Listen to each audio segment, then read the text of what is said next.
Los 12 nidanas, la secuencia de la existencia cíclica. Los nidanas son la cadena de 12 estados de origen dependiente. La importancia de dominar la doctrina de los 12 nidanas. La doctrina de los 12 nidanas es un pensamiento budista clave. Describe principalmente cómo se desarrollan las vidas pasadas, presentes y futuras de los seres humanos u otros animales vivíparos del reino del deseo. En otras palabras, explica cómo entramos y salimos de este mundo. ¿Por qué necesitamos comprender nuestro ir y venir? Los 12 nidanas, como la rueda en constante movimiento, nos llevan dentro, fuera y de vuelta a este mundo una y otra vez. Necesitamos estar preparados para cuando este proceso se reinicie. Lo que abordan los 12 nidanas es algo que todos debemos afrontar, y cómo afrontarlo es una lección muy importante para todos. Los 12 nidanas, tal como se presentan en el ornamento de la clara realización, son bastante complejos. Sin embargo, el propósito de esta discusión es centrarse únicamente en las partes que es importante conocer. Todos hemos pasado por el ciclo de los 12 nidanas innumerables veces. Continúa hoy porque no nos hemos preparado para afrontarlo hasta ahora. De hecho, la verdadera razón es no saber cómo lidiar con él. A menos que empecemos a abordarlo ahora, el ciclo de muerte y renacimiento nunca terminará por sí solo. Este es, sin duda, un asunto muy importante. No vinimos a este mundo ni nos iremos voluntariamente. Por muy renuentes que estemos, todos debemos partir cuando llegue el momento, no por elección propia, ni, desde luego, bajo nuestros propios términos. Además, vinimos de la misma manera. Si existiera el libre albedrío, ningún ser querría nacer como buey o caballo, pero la realidad es que vemos a estos pobres seres constantemente. Si el libre albedrío fuera posible, todos los seres elegirían naturalmente ser reyes en el reino humano o alguien como Indra, el rey de los dioses, en lugar de un buey o un caballo. Esto demuestra claramente que los seres no pueden elegir el momento ni la forma de nacer. Simplemente hay que venir cuando llega el momento. ¿Por qué? Esto no es en absoluto la voluntad de Dios. El budismo no reconoce a un Dios personificado, sino que respeta todas las creencias, incluyendo las perspectivas del ateísmo y las tradiciones no budistas. Algunas personas podrían considerar esta afirmación inaceptable, ya que el ateísmo rechaza las ideas del samsara y la causalidad. ¿Cómo pueden respetarse estas visiones nihilistas? De hecho, los sutras respondieron a esta pregunta hace mucho tiempo. La respuesta es que, si bien el ateísmo es incorrecto, los ateos al menos han contemplado la cuestión de la vida. En este sentido, son mejores que quienes, como los animales, solo se preocupan por comer y beber, y generalmente se sienten apáticos hacia las cuestiones de la vida y el renacimiento. Aunque los nihilistas no han encontrado la verdad, es posible que, con la guía adecuada, sus perspectivas cambien gradualmente mediante la meditación. Por lo tanto, el budismo también respeta el derecho de los nihilistas a tener sus propias opiniones. En cuanto al eternismo, sin duda merece cierto respeto, ya que la práctica de la virtud también forma parte de su doctrina. La forma en que el budismo, tanto exotérico como esotérico, considera las religiones no budistas es la siguiente: respetar sus opiniones, pero no reconocerlas. Lo que sí reconoce el budismo es que los seres sintientes no tienen libre albedrío en su existencia cíclica y que no es sin causas que seguimos vagando involuntariamente en el samsara. Sin embargo, las causas y las condiciones pueden modificarse y mejorarse porque son fenómenos complejos. Los fatalistas creen que todo está predestinado y que bajo ninguna circunstancia puede cambiarse. Los budistas no reconocen este punto de vista. El budismo sostiene que incluso el karma inmutable puede cambiarse mediante la realización de la vacuidad o el verdadero arrepentimiento, debido a la idea de que los fenómenos compuestos no están predestinados, sino que pueden mejorarse, transformarse y controlarse. Necesitamos aprender los 12 nidanas, y se puede decir que desconocer los 12 nidanas es, de hecho, desconocernos a nosotros mismos. Aquellos considerados grandes por el mundo como los respetables ganadores del premio Nobel, en realidad son solo expertos en su respectivo campo, cuyo alcance aún es algo limitado. Muchos de ellos posiblemente ni siquiera comprenden su propia naturaleza y mucho menos el misterio de la mente. Es simplemente por necesidad, no por curiosidad, de resolver la cuestión del renacimiento cíclico que ahora procedemos a aprender los 12 nidanas.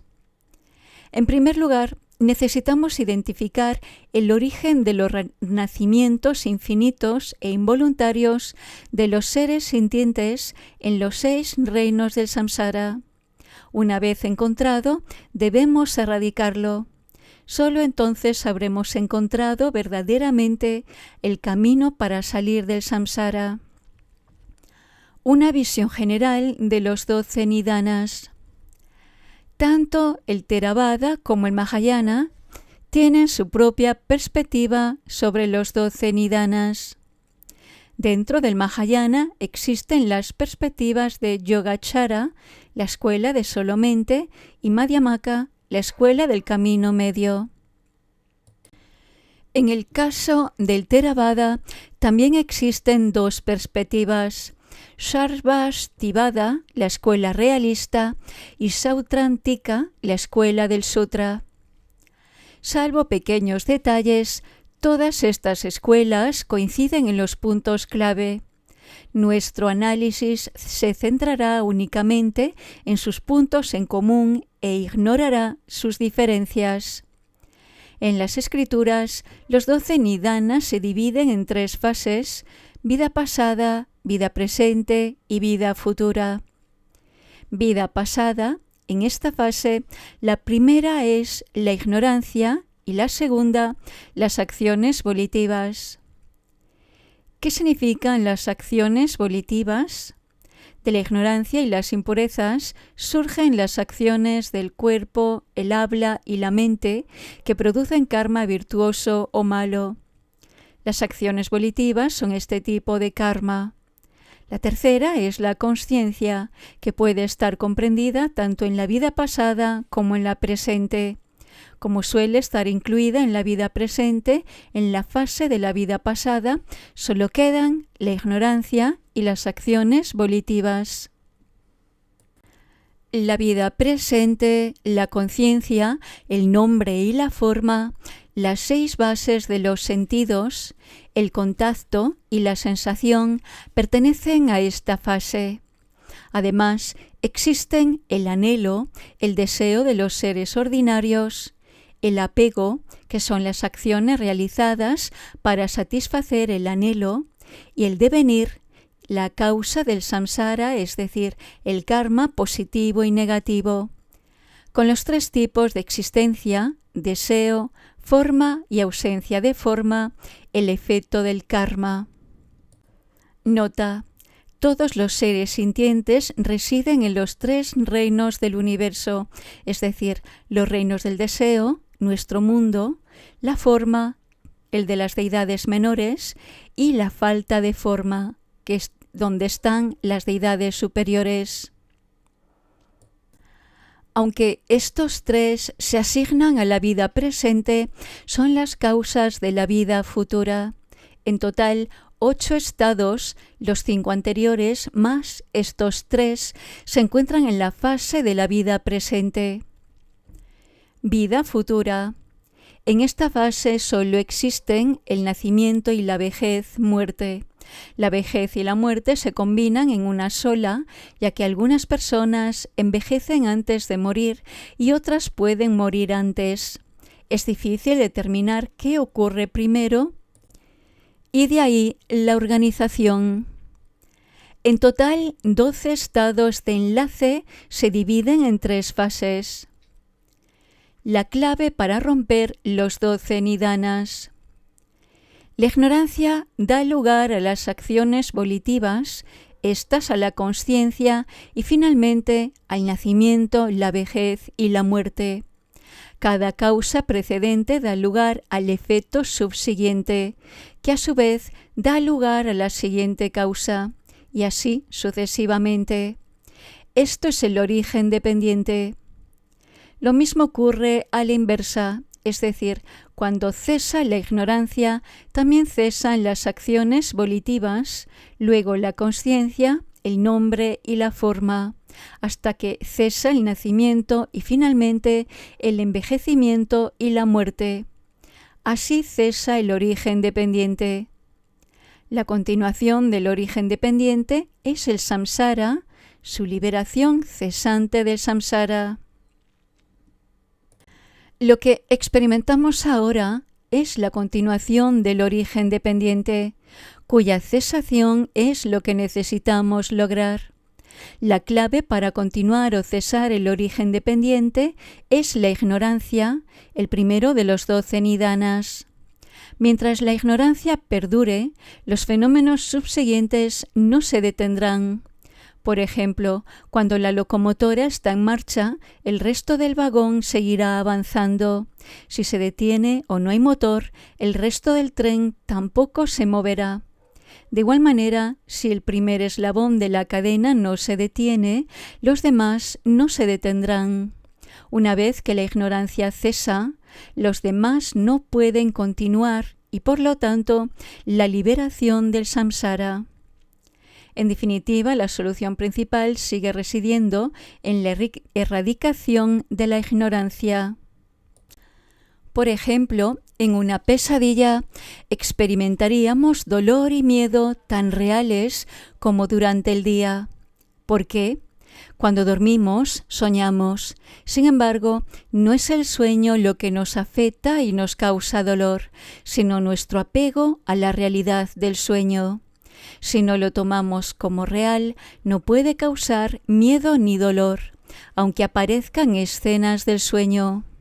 Del mismo modo, la razón por la que experimentamos sufrimiento en el samsara también se debe al apego. Tomamos lo ilusorio como real y sólido, por lo que sufrimos como resultado. Si podemos dar la vuelta y comprender la naturaleza insustancial e ilusoria del samsara, todo miedo y sufrimiento se desvanecerán como si despertáramos de un sueño. Aunque el samsara no se detenga instantáneamente, comenzará a desvanecerse. Como en una pesadilla, cuando somos conscientes de que es un sueño, todo el miedo y el dolor asociados a él se desvanecerán de inmediato, aunque el sueño no haya terminado. Darnos cuenta de que el sueño es irreal mientras soñamos detiene todas las reacciones emocionales.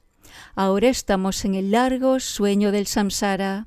Si podemos despertar de él, es decir, comprender la naturaleza vacía de todos los fenómenos, también puede terminar el ciclo de renacimientos. El punto clave es la ignorancia. La ignorancia es engaño. Esto significa que erróneamente consideramos real todo lo que vemos y oímos. Es este fuerte apego a la ilusión de la realidad lo que nos hace soportar tanto sufrimiento.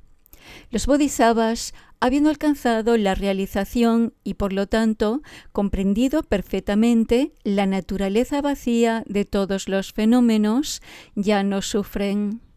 El hecho de estar libres de apego y sufrimiento les permite permanecer en el samsara hasta que todos los seres sintientes se liberen. Si, en cambio, aún se aferran a esa ilusión como la gente común, no pueden evitar experimentar sufrimiento y no podrían permanecer en el samsara para siempre y liberar a los seres sintientes. Por lo tanto, el primer paso es erradicar la ignorancia. En pocas palabras, la forma de erradicar la ignorancia es, primero, cultivar la renuncia, despertar la bodhicitta y, por último, alcanzar la vacuidad, que es, por supuesto, la más crucial. El método específico y esencial para alcanzar la realización de la vacuidad es practicar anatta, el no-yo. Ni los seres ni los fenómenos externos tienen un yo inherentemente existente. No hay otras maneras. Teóricamente hablando, la vacuidad puede determinarse por deducción, pero la práctica de anatta está específicamente diseñada para este propósito. Puede servir como base para practicar la gran perfección posteriormente. Al final, aún necesitamos practicar la gran perfección misma para encontrar la salida de la existencia cíclica, ya que la gran perfección es, de hecho, la mejor, más rápida y más fácil manera de tener éxito en este esfuerzo. Por lo tanto, primero, la ignorancia debe desaparecer. Esto significa que debe cesar la adherencia a la realidad independiente del yo y los fenómenos. Las tres fases y la doble causalidad. Los 12 nidanas tienen doble causa y efecto, pero están divididos en 3 fases en lugar de solo vida pasada y futura.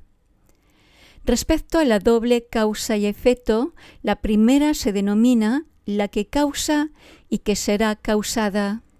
Aquí causa se refiere a inducir los 5 agregados de la vida futura. En otras palabras, sin la causa y condición previas, la causa y condición subsiguientes o el siguiente eslabón no se producirá. Este último, el que será causado, es la causa y condición generada por el que causa. El segundo se denomina aquello que genera y a ser generado. Significa que si no hubiera nada que generar, los 5 agregados de la vida futura nunca se formarían ni generarían. La causa es lo que genera y el efecto es lo que ha de ser generado. La clasificación de los 12 nidanas por parte del Buda es muy exhaustiva. Está respaldada por suficiente evidencia y posee un significado especial. Sin embargo, solo analizaremos brevemente por qué se dividen en 3 fases y por qué solo 2 se asignan a la vida pasada y a la futura. En realidad, los 12 nidanas existen en cada una de las 3 fases de la vida. Sin embargo, su división de esta manera tiene cierta relevancia. Primera fase, vida pasada. De la ignorancia surge el apego a un yo inherentemente existente. Del apego a un yo real surge el deseo de encontrar la felicidad. Para satisfacer ese deseo se necesitan muchos objetos que brinden felicidad. En el proceso de obtener estos objetos se puede afectar a otros, a veces negativamente, lo que resulta en la comisión de karma, ya sea virtuoso o negativo. Las acciones voluntarias, el segundo de los 12 nidanas, constituyen este tipo de karma. Los 8 estados, como el devenir, el nombre y la forma, el contacto, etc., que pertenecen a la fase de la vida presente, también existen en la vida pasada. Su exclusión se debe a que no son tan importantes para esta fase como la ignorancia y las acciones volitivas. Entre los 8 estados, el anhelo, el aferramiento y el devenir también son, de hecho, ignorancia y acciones volitivas, solo que con nombres diferentes. Los otros 5 no son tan cruciales en esta etapa. La razón por la que somos lo que somos hoy no se debe a la consciencia. El nombre y la forma, las 6 bases sensoriales, el contacto y la sensación de la vida pasada, sino a la ignorancia que a su vez da lugar al karma. Son precisamente estos 2 los que causan todo el sufrimiento en esta vida y de ahí su designación en la fase de la vida pasada. Al renacer, los 8 estados también estarán presentes en la vida futura. ¿Por qué solo el nacimiento y la vejez y la muerte se designan para la vida futura? Porque la vejez y la muerte son el sufrimiento del nacimiento. Señalar específicamente la vejez y la muerte nos ayudaría a comprender los sufrimientos del renacimiento cíclico. Segunda fase, vida presente. El primer estado de la vida presente es la consciencia. Cuando la mente de un ser del bardo se fusiona con un cigoto de sus padres, lo que emerge en ese instante es la consciencia. Solo dura un instante, no 2 ni 3. A partir del segundo instante comienzan el nombre y la forma. Otra interpretación de la conciencia es que si se reconoce la conciencia alaya, esta en sí misma es la conciencia alaya. Sin embargo, la tradición Theravada no reconoce la conciencia alaya. Para Theravada, esta es la conciencia mental. En cualquier caso, la mente que surge en el primer instante de la concepción se denomina conciencia. El segundo es nombre y forma, que comienza desde el segundo instante de la concepción. En la etapa inicial de la gestación solo existe la forma de un embrión, aún no un cuerpo completo. Solo puede considerarse una causa para la manifestación de un cuerpo humano. Esto es forma. ¿Qué es el nombre entonces? Según el Abhidharma Kosa Sastra, nombre es sensación, percepción y formaciones mentales asociadas con la conciencia en el período temprano de la gestación. De hecho, las 6 conciencias son inseparables de la sensación, la percepción y las formaciones mentales. ¿Por qué se les llama nombre? Por ejemplo, el nombre de una persona o un objeto no es como la materia, cuya masa puede bloquear el paso de otras sustancias. Un objeto puede tener 3 o 4 nombres, pero no interferirían entre sí. Del mismo modo, la sensación, la percepción y la formación mental tampoco se obstruirían mutuamente, ya que son inmateriales, un proceso de la mente, y de ahí el término nombre. El budismo enumera 5 etapas de la gestación, descritas tanto en el Abhidharma Kosa Sastra como en los tantras de la gran perfección. Las descripciones son muy detalladas, especialmente en estos últimos. Si bien la palabra célula no se utiliza en estos textos, la escritura describe el complejo proceso de división celular, reproducción. Quienes tengan formación médica se sorprenderían al descubrir que esta descripción concuerda con la de la medicina moderna. el periodo de gestación comprendido entre el segundo instante de la concepción y justo antes del desarrollo de los 6 órganos sensoriales, recibe nombre y forma y dura bastante tiempo. La tercera son las 6 bases sensoriales. Se refiere al periodo inicial de desarrollo de los 5 órganos sensoriales: ojo, oído, nariz, lengua y cuerpo. Aunque crecen gradualmente, los ojos aún pueden ver y los oídos aún oír. El estado previo a que los 6 órganos sensoriales puedan establecer contacto con los 6 objetos sensoriales se denomina 6 bases sensoriales. El cuarto es el contacto, unión. Es cuando los 5 órganos sensoriales están completamente desarrollados y son capaces de establecer contacto con los objetos externos. ¿Por qué se le llama contacto? Por ejemplo, en este estado, cuando se dan las 3 condiciones, el oído, el sonido y la consciencia auditiva, el oído puede percibir el sonido fuera o dentro del útero y puede determinar su volumen. El contacto indica la capacidad de distinguir el mundo externo, lo cual también es un proceso bastante largo. El quinto es la sensación. Se trata de las sensaciones agradables o desagradables que surgen tras el contacto.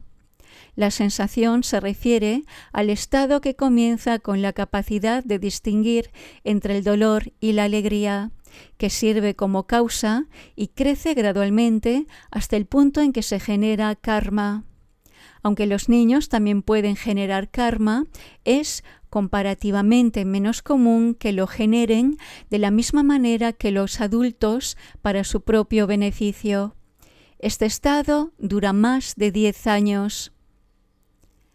De la doble causa y efecto, los 7 estados mencionados pertenecen al primero. La ignorancia y las acciones volitivas son las que hacen que surjan la consciencia, el nombre y la forma, las 6 bases de los sentidos, el contacto y la sensación de la vida presente.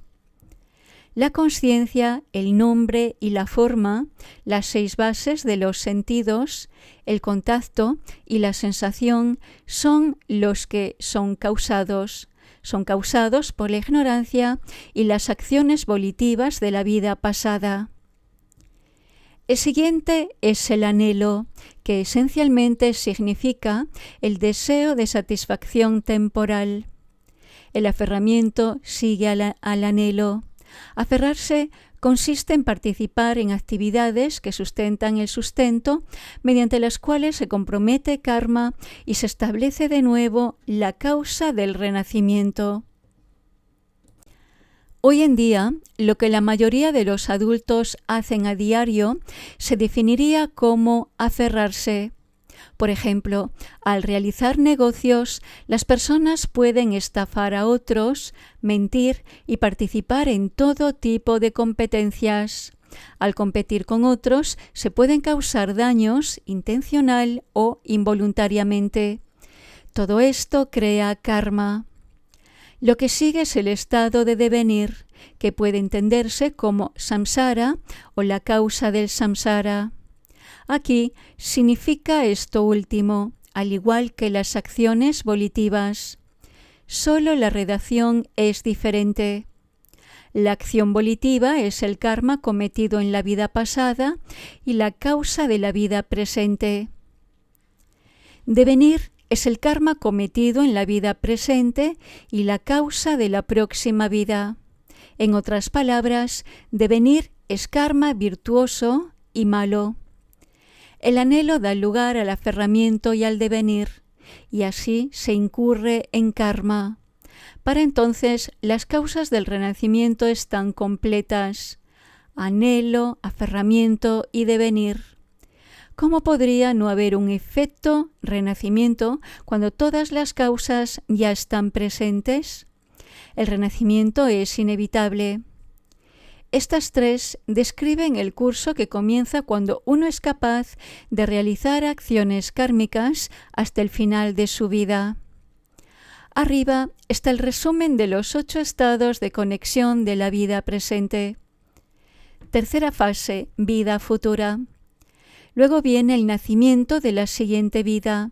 Aquí, nacimiento significa lo mismo que la consciencia mencionada, el primer instante de la concepción, solo que con un término diferente. Luego viene la vejez, muerte, que incluye todo el proceso desde el surgimiento del nombre y la forma hasta la sensación. Estos son los 12 nidanas. El anhelo, el apego y el devenir de la vida presente son lo que genera el nacimiento y la vejez, la muerte de la vida futura son lo que se genera. Este es el segundo de la doble causa y efecto. La importancia de distinguir la doble causalidad. Existen causas próximas y distantes, así como efectos del samsara. Las causas distantes son la ignorancia y el karma virtuoso y malo, acciones volitivas, cometidos en la vida pasada. Las causas próximas son el anhelo, el apego y el devenir de la vida presente. Los efectos distantes se refieren al nacimiento y la vejez, muerte en la siguiente vida. Los efectos próximos se refieren a los 5 estados de la vida presente, desde la consciencia hasta la sensación. Incluso cuando las causas distantes estén presentes, no habrá renacimiento si las causas próximas están ausentes. En otras palabras, aunque la ignorancia y las acciones volitivas, causas de la vida pasada, ya estén cometidas, es posible que no tengamos que regresar al samsara si logramos erradicar por completo el anhelo, el deseo de samsara, mediante el logro de la realización espiritual, a pesar de que todo el karma negativo pasado ya se haya purificado. Se dice en los sutras que un carro con 2 ruedas no podrá moverse si una de ellas falta. De la misma manera, en ausencia del anhelo, no habrá renacimiento a pesar de la presencia de todas las causas pasadas. El anhelo ordinario puede resolverse cultivando la renuncia, pero el anhelo más sutil debe extinguirse mediante la práctica del no-yo. Para alcanzar el estado de Arhat se necesitan las causas distantes, pero no la causa próxima, el anhelo. Para ser un Arhat, uno debe haber eliminado todas las impurezas y el anhelo es un tipo de impureza. Aún así, los Arhat deben soportar los frutos kármicos de esta vida, resultantes de las causas formadas en vidas pasadas, como se cuenta en 100 historias sobre el karma y otras escrituras. Aún así, no renacerán en el samsara, ya que han eliminado todos los deseos mundanos. Para ayudarnos a comprender esta causalidad, los 12 nidanas se dividen en la doble causa y el efecto. Uno podría preguntarse: muchos maestros consumados han alcanzado una realización extraordinaria. ¿Por qué aún encuentran obstáculos o enferman? Hay 2 posibilidades. Una de ellas se explica mediante los 12 nidanas. Los practicantes consumados pueden haber erradicado todas las impurezas en esta vida, pero en el pasado fueron seres comunes. Incluso el Buda Sakyamuni era un ser común antes de alcanzar la budeidad, por no hablar de los practicantes menos conocidos.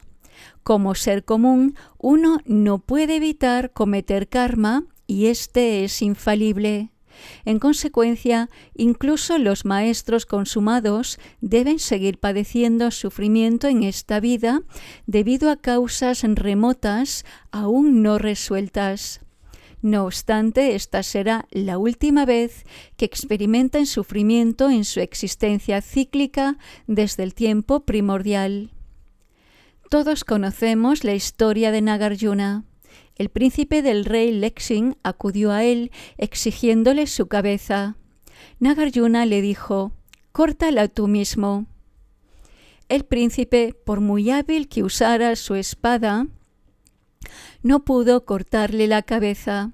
Era casi como cortar el aire. Nagarjuna entonces dijo: «Purifiqué todos los efectos heterogéneos resultantes de cortar a otros con armas hace 500 vidas, excepto el de matar insectos mientras cortaba hierba kusa. Así que puedes usar hierba kusa para cortarme la cabeza». El príncipe entonces le cortó la cabeza con una hierba kusa. Esta historia nos dice que incluso alguien tan experto como Nagarjuna no puede evitar ningún efecto kármico cuando madura. Por lo tanto, es posible que algunos de estos respetables practicantes aún tengan efectos kármicos residuales para resolver. Otra posibilidad se puede inferir del siguiente ejemplo. Tras alcanzar la budeidad, el Buda Sakyamuni quedó libre para siempre de la influencia de la causalidad.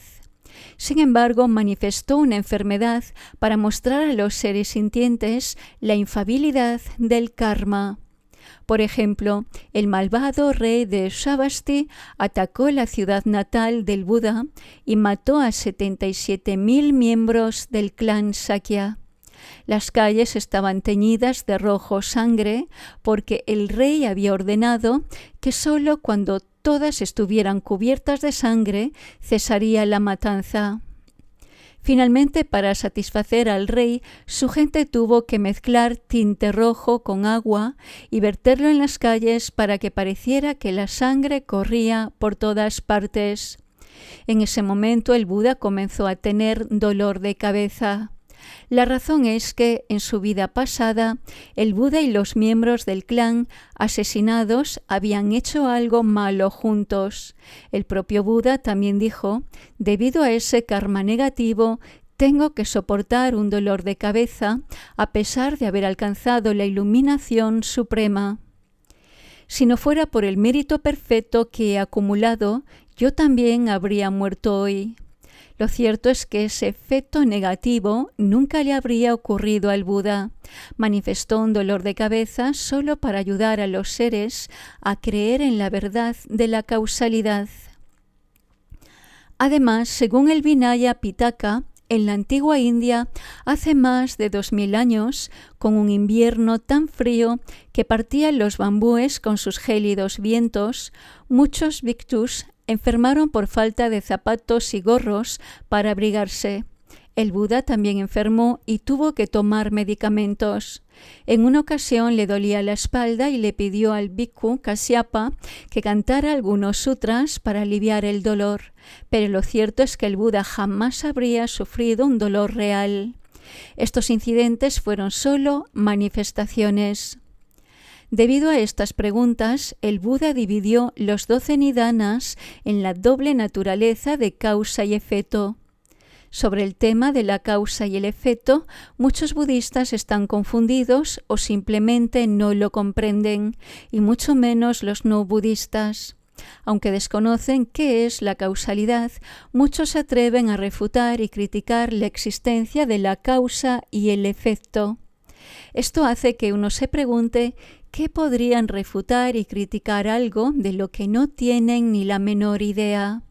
Sin embargo, cuando la fuerza kármica entra en juego, las personas tendrán este inexplicable impulso y coraje para actuar.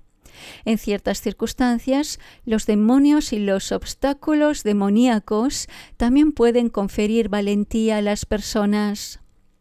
Con la doble causa y efecto se revelan así los mecanismos del karma y el samsara. Lo que genera es principalmente el anhelo. Cuando el anhelo cesa, también cesa el renacimiento. Utilice los 12 nidanas para introspectar y practicar diligentemente. Ahora veamos si nos perdemos alguna parte de los 12 nidanas. No nos perdemos ninguna. Eso significa que estamos listos para el siguiente ciclo del samsara y que definitivamente regresaremos. Pero el lugar donde renaceremos depende de la magnitud de nuestro karma, tanto virtuoso como maligno. Si hemos cometido más mal que bien, regresaremos a los reinos inferiores y viceversa, con más acciones virtuosas que malas, el reino celestial o humano será nuestro próximo destino, pero no dura mucho. Tras un breve periodo de dicha y buena fortuna, finalmente caeremos de nuevo a los reinos inferiores. A la larga, no parece tan significativo renacer repetidamente ni como humanos ni como seres celestiales. Como el peligro de caer a los reinos inferiores siempre está presente, no podemos estar completamente seguros hasta que logremos trascender el ciclo de muerte y renacimiento. Esto no es como la doctrina del juicio final o el fin del mundo, como creen otras religiones, ni una táctica intimidatoria. Es simplemente la realidad del samsara.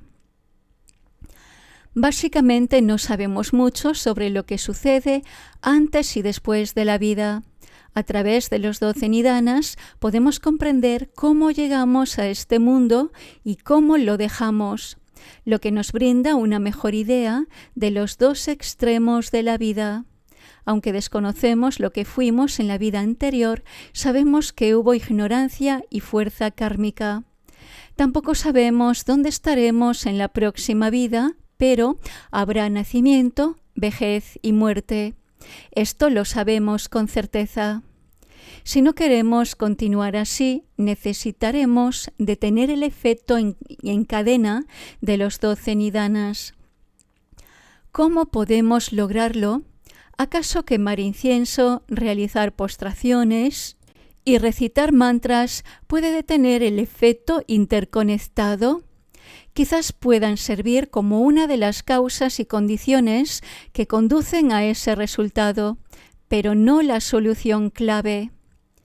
¿Cuál es entonces la opción más efectiva? ¿Cultivar la compasión o contemplar las impurezas del cuerpo humano? Desafortunadamente, ninguna de las dos soluciones resuelve la tarea en cuestión, que en última instancia solo puede abordarse mediante la realización de la vacuidad. Si se logra dicha realización, cesarán todas las causas, tanto distantes como próximas, y también todos los efectos, tanto distantes como próximos.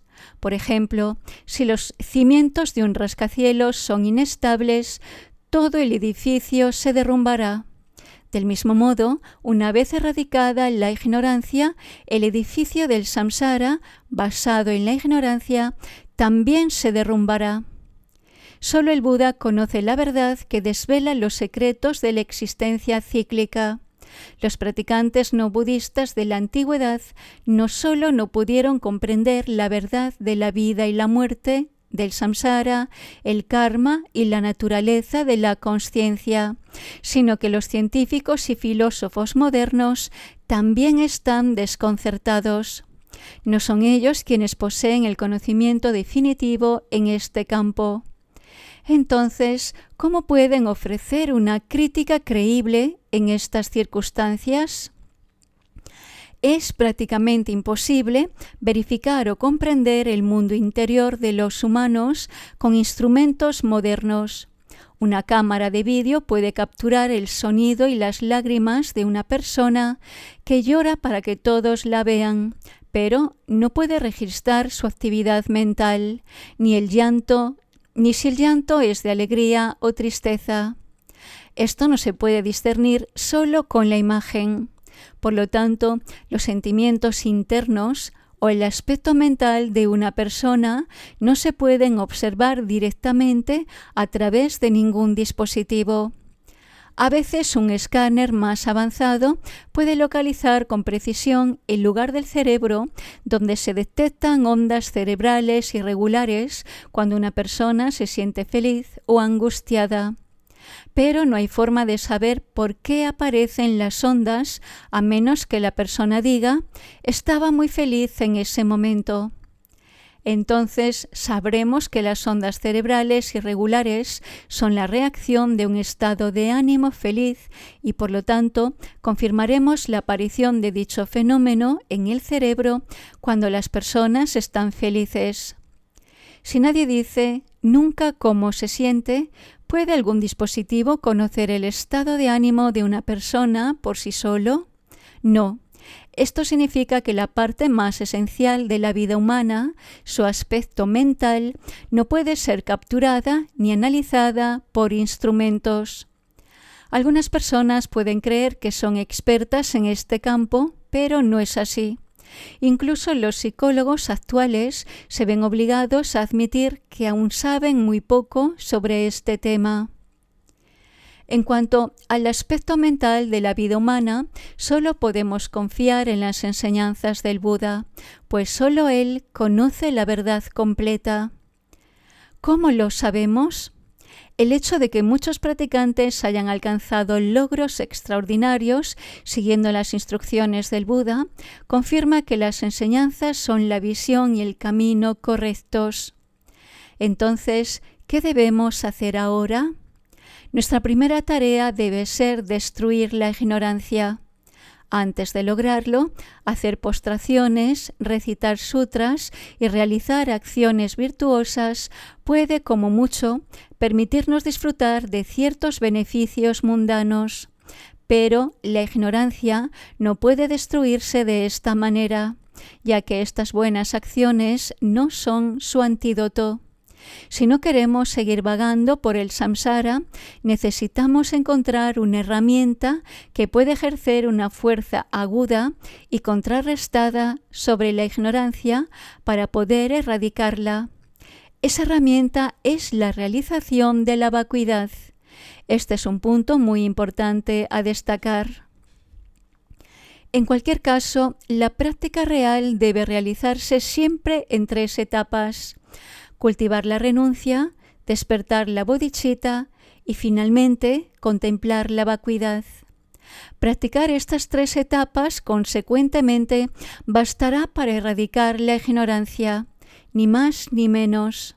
Una vez que cese la ignorancia, también se desmantelará la cadena de causalidad. Así que aprovecha al máximo tu tiempo y practica con diligencia. Para los practicantes laicos, el mínimo es dedicar 1 hora cada mañana y cada tarde a la práctica.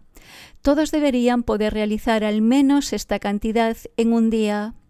La práctica debe comenzar con el cultivo de la renuncia. Una vez que ésta haya alcanzado cierta estabilidad, se pasa a la práctica de la bodhicitta. Tras generar tanto la renuncia como la bodhicitta, se pasa a la contemplación de la vacuidad utilizando el método del camino medio como paso preliminar. Esta última es la práctica misma de la vacuidad, de la cual se puede optar por la tradición vajrayana si se desea, ya que la práctica vajrayana puede producir resultados más rápidos. Sin embargo, practicar Vajrayana se pueden optar por las prácticas practicar Vajrayana implica el empoderamiento y la observancia de los preceptos. Si no se está seguro de mantener los votos del Vajrayana, se pueden optar por las prácticas exotéricas que también pueden conducir a la liberación, pero tomarán más tiempo para alcanzarla. Estas son las tareas necesarias e importantes para todo practicante. Sería una gran pérdida para quien, habiendo adquirido el conocimiento y los métodos de estas prácticas en esta vida, no hiciera nada. En comparación, perder decenas de miles de dólares es considerado una gran pérdida por muchos.